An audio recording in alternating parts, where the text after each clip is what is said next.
हैदराबाद में वालदा और बच्चों को यरगमाल बनाने वाले डॉक्टर का ड्रॉप सीन। पुलिस ने 3 घंटों बाद यरगमालियों को छुड़ाकर मुलजिम को गिरफ्तार कर लिया। इससे पहले डॉक्टर इब्राहिम नामी शख्स ने वालदा और बच्चों को फ्लैट में यरगमाल बनाया था। इत्तला मिलने पर पुलिस और रेंजर्स भी वहां पहुंच गई, लेकिन डॉक्टर किसी सूरत घर से बाहर न आया। अहले इलाका के मुताबिक डॉक्टर जहनी मरीज है।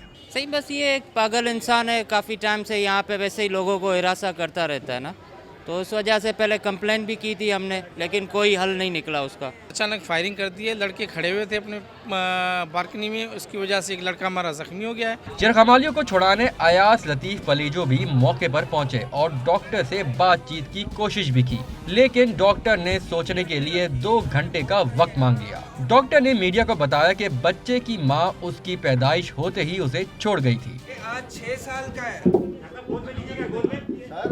ये पैदा हो गया, इसकी माँ छोड़ गई थी इसको, इसकी माँ इसको छोड़ गई थी पैदा होते ही। डॉक्टर इब्राहिम का मजीद कहना था कि उसकी जायदाद पर कब्जा कर लिया गया है, जिसकी वजह से वो जहनी मरीज बन गया। मगवी अफराद को छुड़ाने में नाकामी पर पुलिस ने डॉक्टर के रिश्तेदारों को बुलाया, जिनके समझाने पर डॉक्टर बाहर आया तो पुलिस ने मुलजिम को हिरासत में ले लिया।